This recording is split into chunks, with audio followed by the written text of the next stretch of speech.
our session tonight on, or this afternoon, on symbols, rituals, and stories. After my father's death several years ago, my mother moved out of the house she had shared for decades. She didn't have the emotional energy to sort through all their belongings, however, so that task fell to me and my 5 siblings.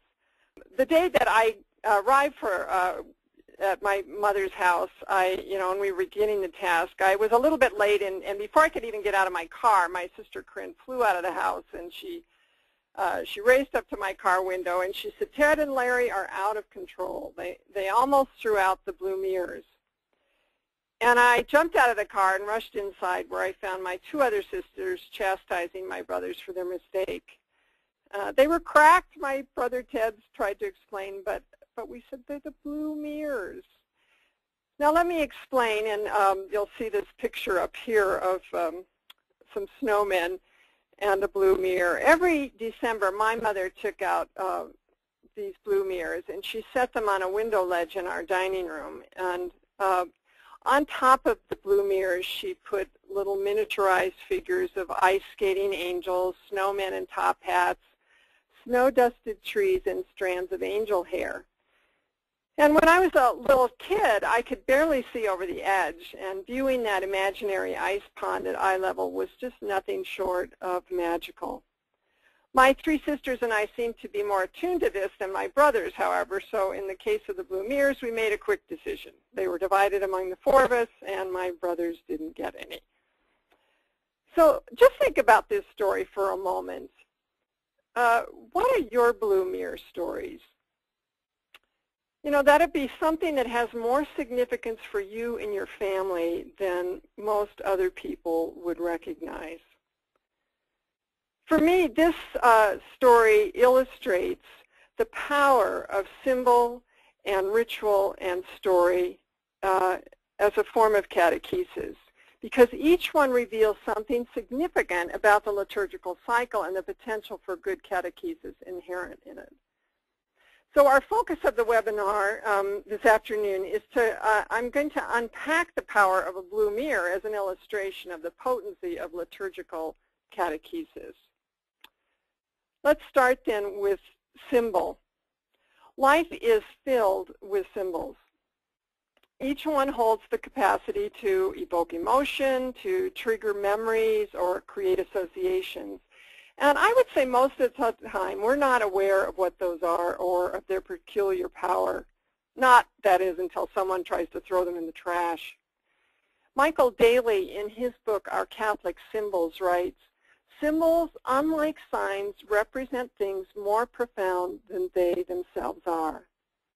Some symbols form a backdrop to the seasons of our family life, and we pay little attention. But others, like the blue mirrors, have a deeper impact. Each one is connected to family and tradition. And these kind of symbols actually acquire more meaning as the years pass. Fooling around with them is a very dangerous proposition. The same is true in a parish.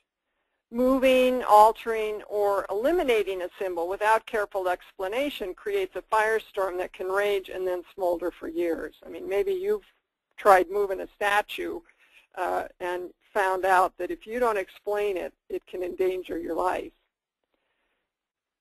We know that liturgical education is one of the 6 tasks of catechesis, as named in the General Directory for Catechesis. And in the directory, it reminds us that liturgical education does not simply explain Christian liturgy. It also makes symbols and gestures known and loved. As Daly writes in his book, this is an incarnational way of thinking and living. God is revealed to us in the multiple symbols connected with our faith tradition.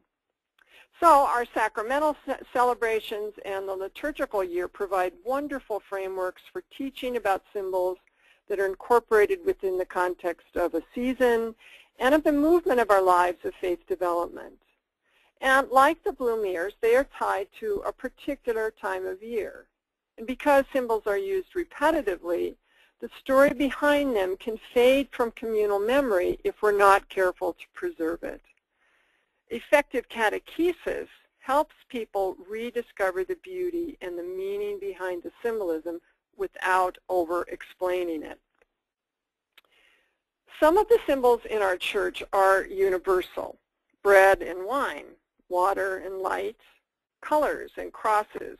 And these are symbols that unite us in our celebrations across time and distance. We know that we are using the same color for Lent, for example, that Catholics around the world are using. And with time and repetition, these symbols acquire different meaning, like the blue mirrors.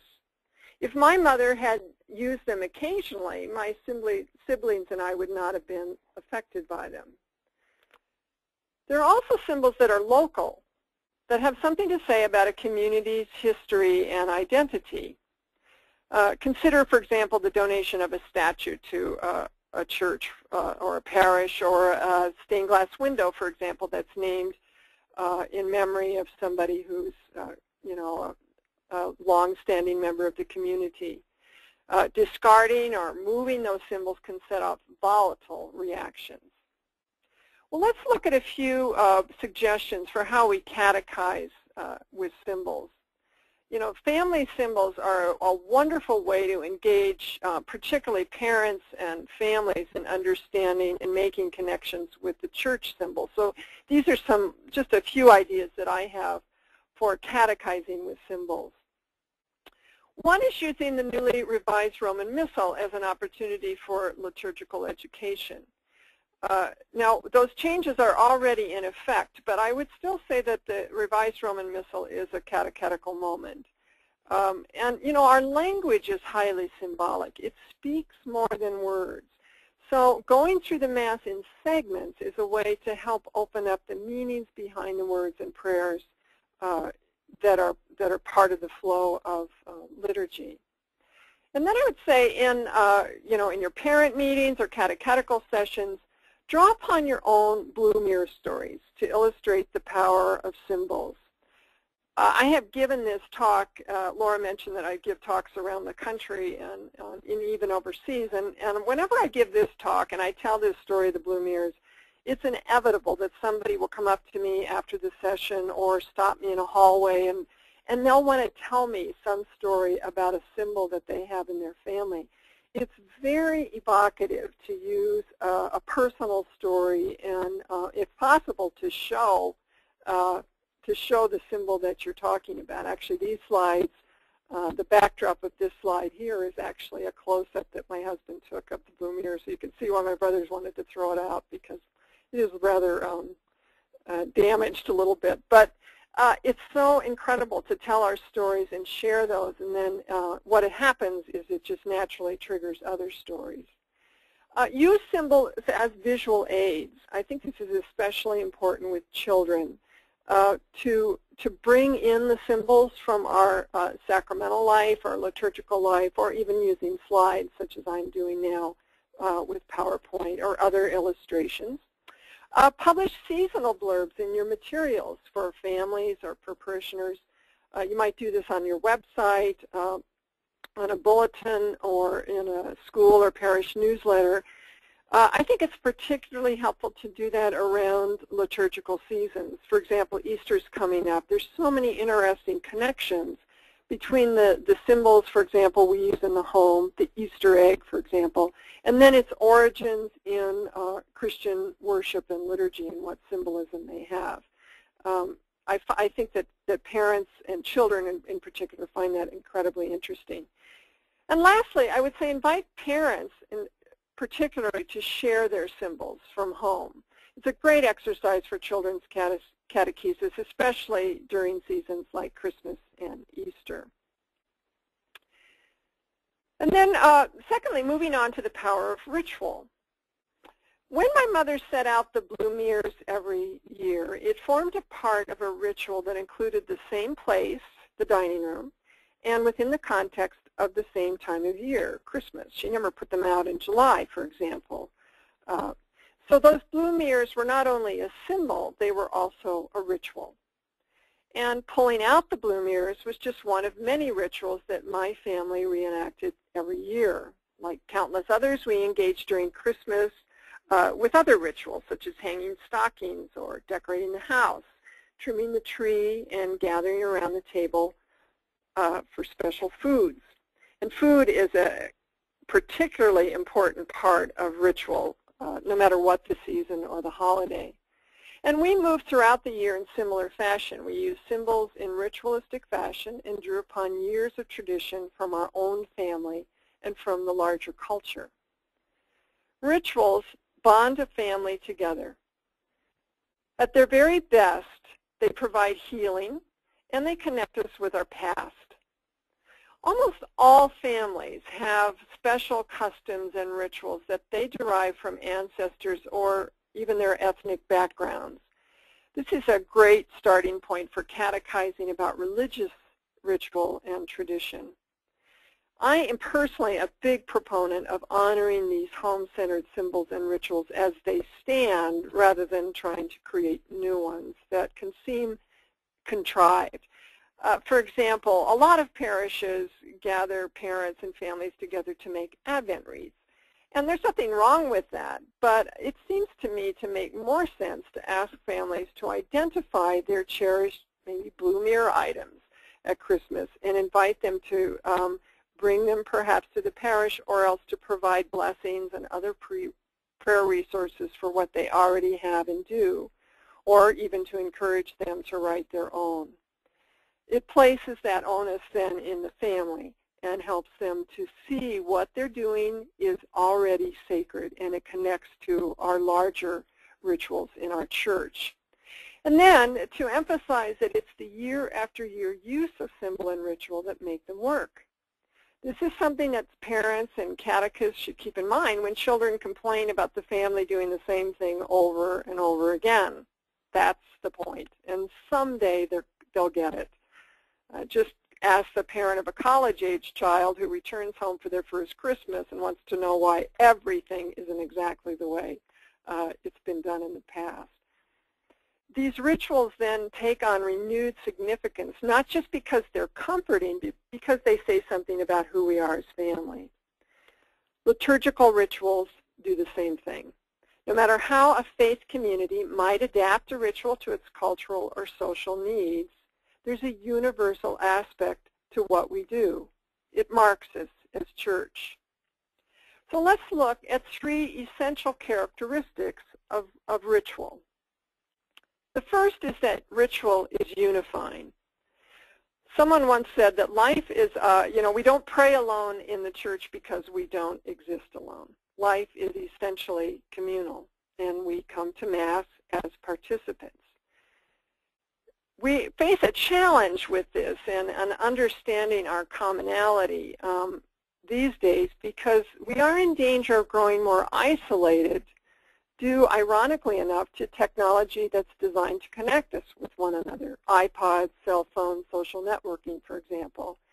I talked to a woman not long ago who told me how frustrating it was for her to go to her grandchildren's house, and try to visit with them. And she said they're all holding their own, little devices, and nobody's talking to each other. They're all looking into screens. So there's that danger, I guess, of becoming isolated, and it makes ritual even that much more important. And in our church liturgy, Christian liturgy must be interpersonal, because Christianity is incarnational and world-affirming. Rituals bring us together. They build identity. They provide a sense of stability. And they give comfort when times are tumultuous. Consider, for example, how packed our churches are after we experience some kind of, perhaps national tragedy or local tragedy. I just think of, the September 11th attacks and how people, gravitate to ritual as a way to be comforted, to come together, to be unified. Religious rituals give visibility to abstract thought. They express our sense of sacramentality, which is key to our identity as Catholics, and they provide us with that sense of identity as Christian believers. A second essential characteristic of ritual is their repetitiveness. one of the reasons that kids and maybe even adults often say they find Mass boring is it's the same thing over and over again. And it's important to remember that liturgy is repetitive. We don't keep looking for new ways to celebrate it. It's representative of continuity, which is a great image derived from family life. And it's also representative of God's presence. So we use familiar symbols over and over again in order to create what someone described once as a single ambiance of faith, one that is unifying and a reminder that the Church is ever ancient, ever new. Much of ritual takes place in nonverbals. God's activity in our lives also takes place in unnoticed rhythms of our bodies and of everyday life. And an essential part of worship is ordering. We actually use that term order of service to denote the way a ritual unfolds. W. Paul Jones, writing in the spiritual journal Weavings, described Israel as a religion of history, a movement from some time and place to a new time and place. The early Christians, he writes, drew upon their Jewish heritage, but they reordered their worship to center around Jesus Christ. Therefore, we worship not just when we feel like it, but as part of our order of faith. This works the same way in families, with healthy rituals that provide a framework to our days. Ritual teaches by repetition, kind of like learning a language. The late Father Jim Dunning once wrote, "Children learn it by osmosis within their family and community. They think, pray, sing, and work somewhat differently than others because they have learned that language." Rituals are the most important language of a religious tradition. And the third essential characteristic of ritual is that it's adaptive. This is the flip side to the repetitive aspect of ritual. Ritual can become so repetitive that it becomes identical. This isn't what unity means. Ritual that isn't adaptive is deadly. One thing that keeps families adaptive is change. We adapt when we have new members, for example, come into the family through marriage or birth or adoption. We adapt when we relocate, move to a new place or move to a new job.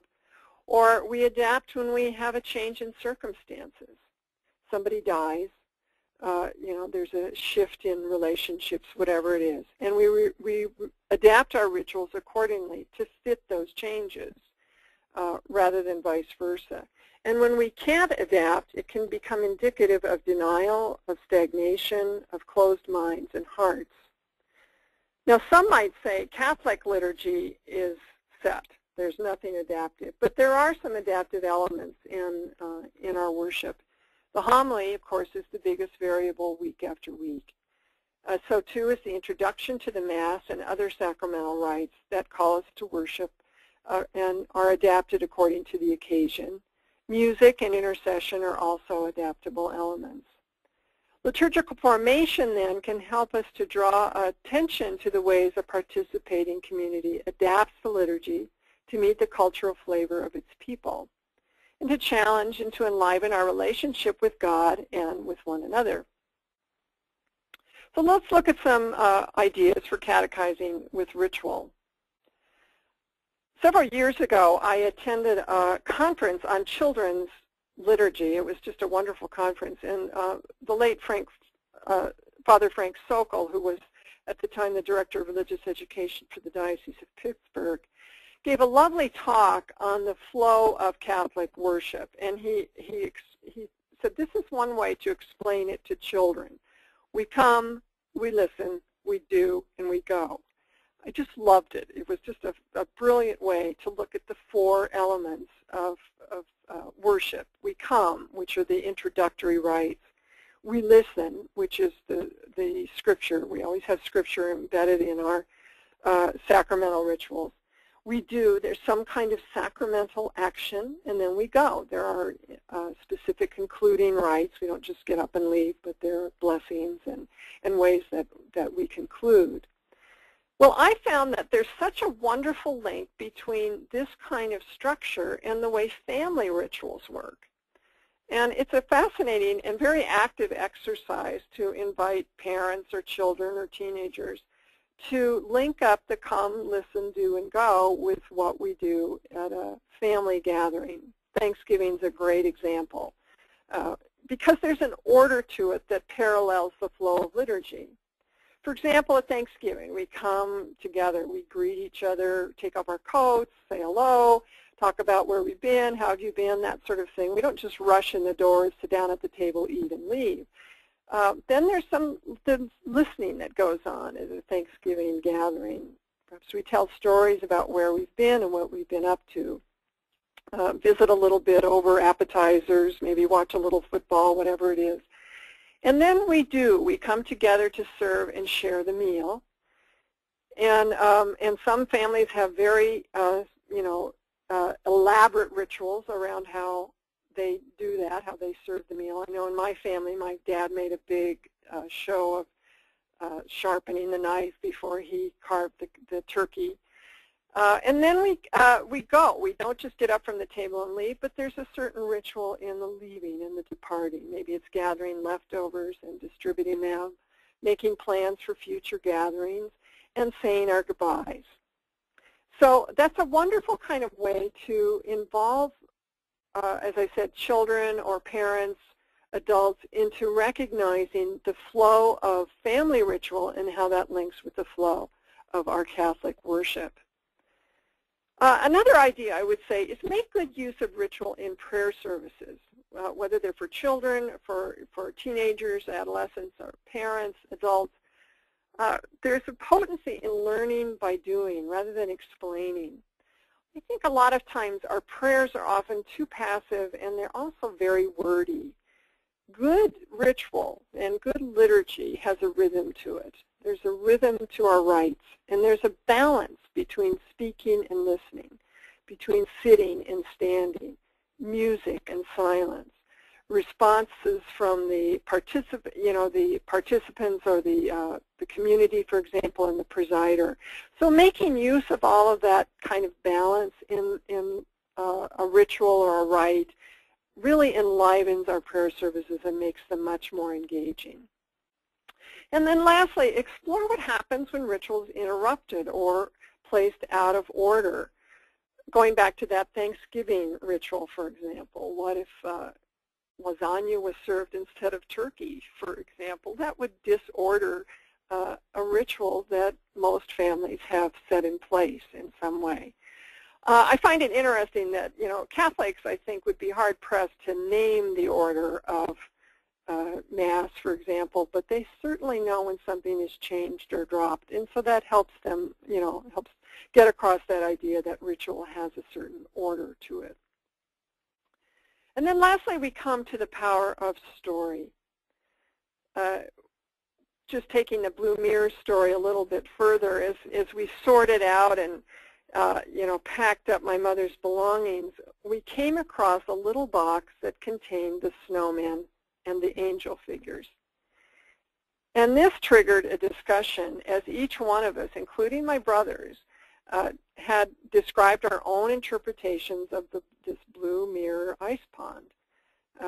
In one scenario, the red-hatted snowmen were the bad guys and the blue-hatted snowmen were the good guys. And if you look at this picture here, you could see, I think my sister pointed out, we think that my mom kind of enhanced the eyebrows on the red-hatted snowmen because they look rather sinister. But it was just kind of funny and comical how that kind of led then to other stories and recollections about Christmases that we had celebrated in the past. And then how we gathered year after year. All of it together added up to a story of my mother's talent for bringing the family together and for creating a loving bond among us that would endure long after the blue mirrors were broken or forgotten. Underlying all symbol and ritual is story. And again, quoting Father Jim Dunning, he once wrote, "The best of all catechesis is mystagogical. It helps people reflect on their experience, their stories of guilt or healing, captivity and liberation, brokenness and healing. Catechesis begins preferably with people's experience in stories of God's absence or presence in their lives and explores their meaning in the light of the Judeo-Christian stories. So let's look at the importance of stories. What makes them so valuable? Well, once again, we see that there's a power in repetition. We renew our understanding of who we are and what we value in the stories that are repeated. We also learn some lessons from them. For example, my brother Ted is very careful not to discard anything after the little blue mirror episode. He once told me, "I don't want to be the heavy in any more of your stories." So repeating them has a tremendous value. We also surface appreciation in telling our stories. When we tell a story, perhaps in our family, it often surfaces the things we have to be grateful for. In the case of the blue mirrors, it keeps unfolding a sense of gratitude for my mother and my father and how much they gave us through drawing us together through these wonderful family gatherings.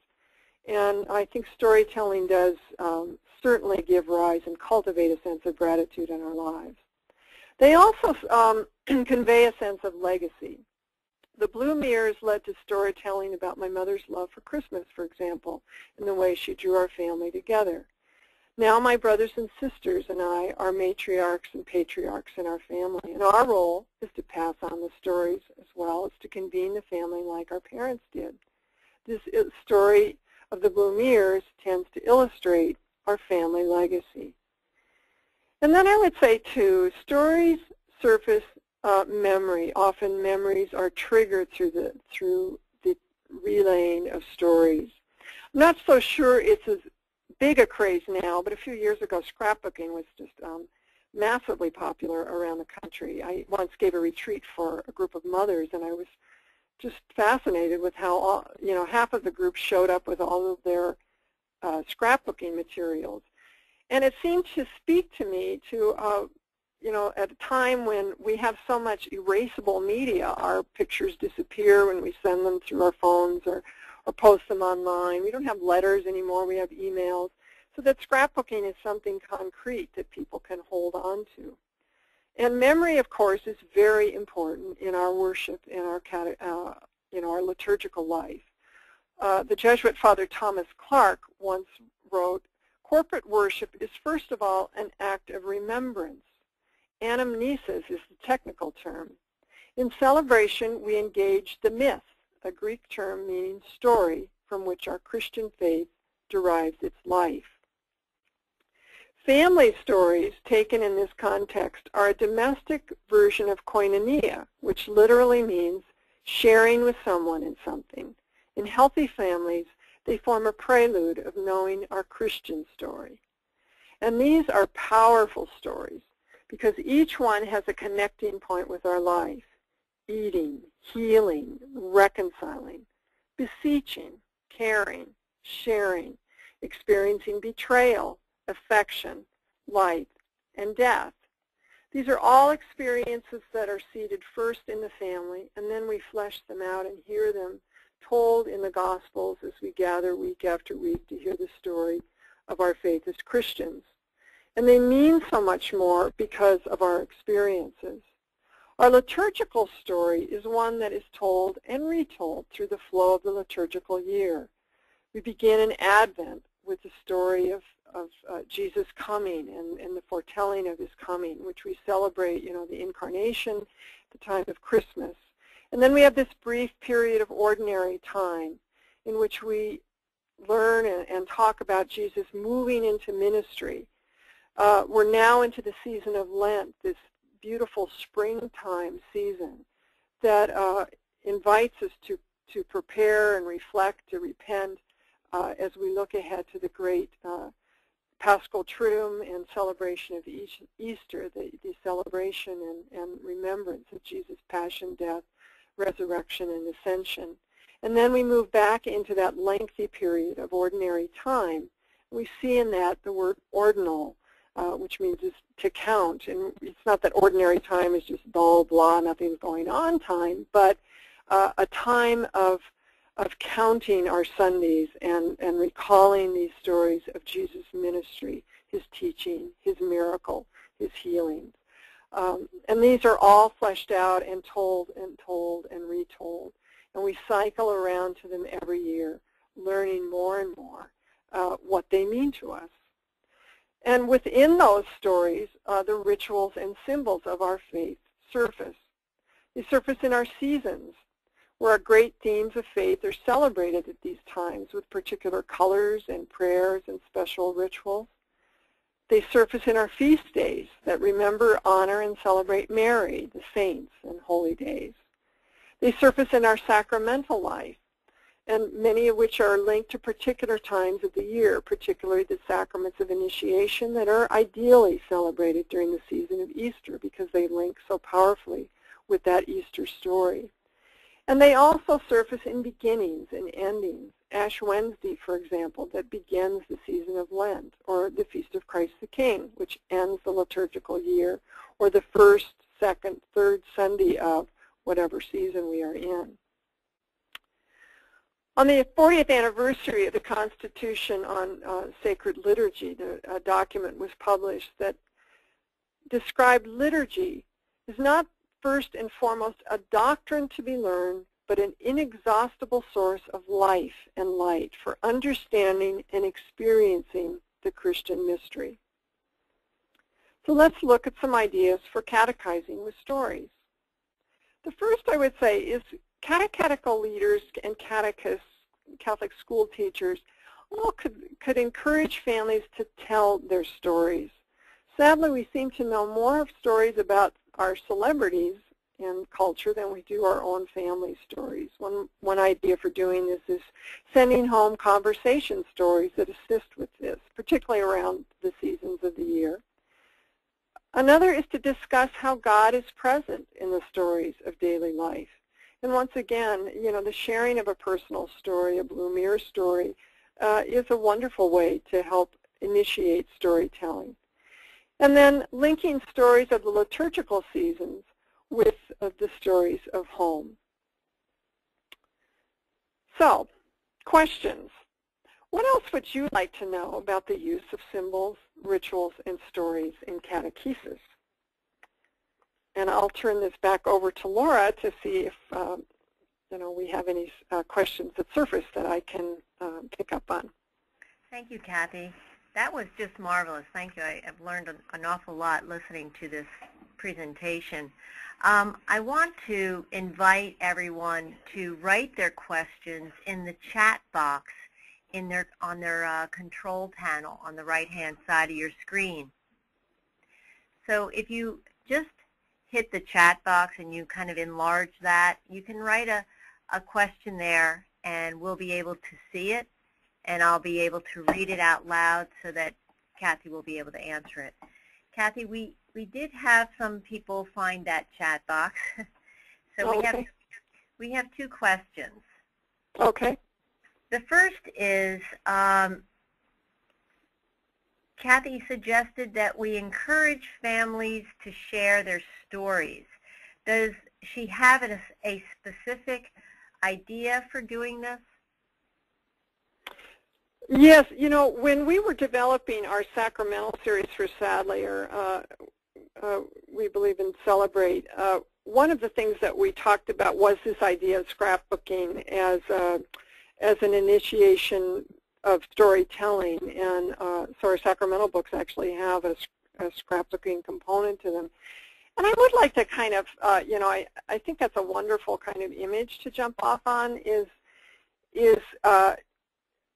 giving people something to tell a story around. For example, children preparing for First Communion.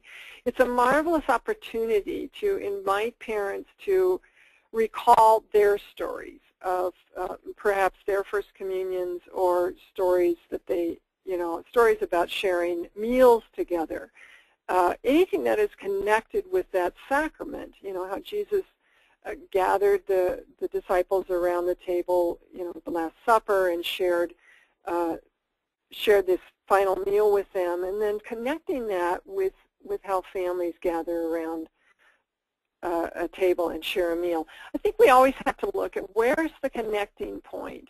In the sacrament of penance, for example, what is it that helps us heal, and telling a story about that, a time when perhaps we had a family disagreement or a rift in the family, and what is it that brought us together, and then how do we can then make a connection with how God is present in that.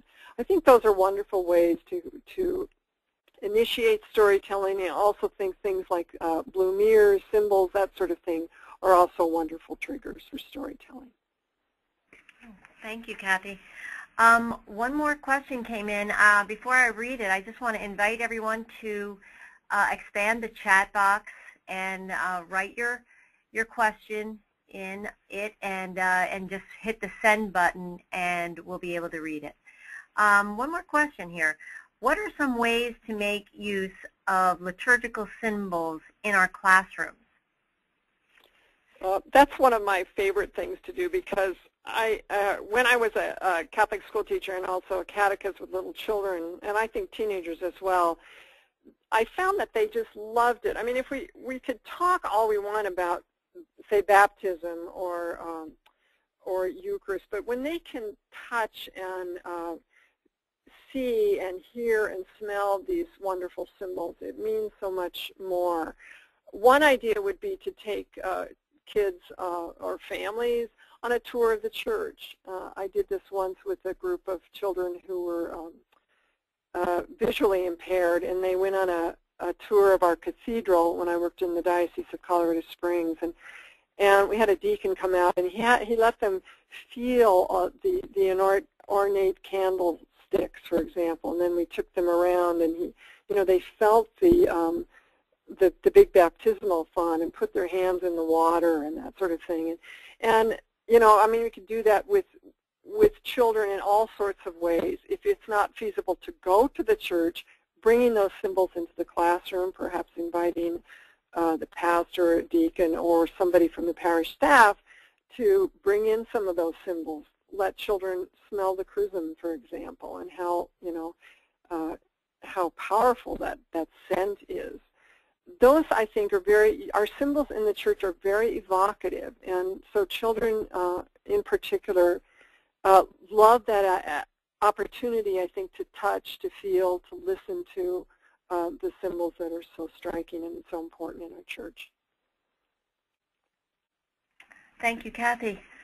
We don't have any more questions, so I want to thank you, Kathy, but if you have any last words, please share them with us.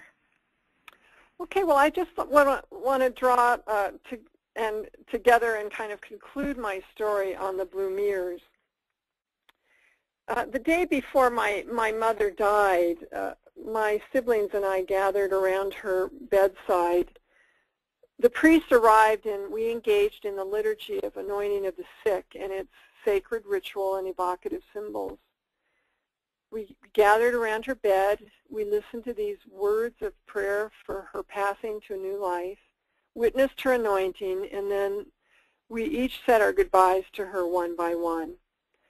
And after that was over, we moved to another circle as part of our vigil with her. And as we drew together, we did what we always do, which is this ritual in our family. We began to share stories of our lives together at our family home. And inevitably, the blue mirror story came up, and it led to laughter as we recalled our fondest memories, and how my brothers nearly threw the mirrors out. It's become kind of legend now in our story. My mother died a few hours later, and after her funeral, my younger brother Larry pointed out that it was probably her knowledge that we would carry on that enabled her to die so peacefully. Someday I think the blue mirrors are going to be lost. It's inevitable. They're going to be broken. They'll be discarded. And the story behind them will fade. Nevertheless, I believe those stories will be retained in some way as familiar rituals are played out among our children and our grandchildren, and other symbols will be discovered and passed along. Those blue mirrors have helped me deepen my own understanding of how our liturgical life as a church has lasted, passed down from one generation to the next, drawing us together as the people of God, bound by our sacred symbols, time-honored rituals, and stories of faith, hope, and love. Thank you so much.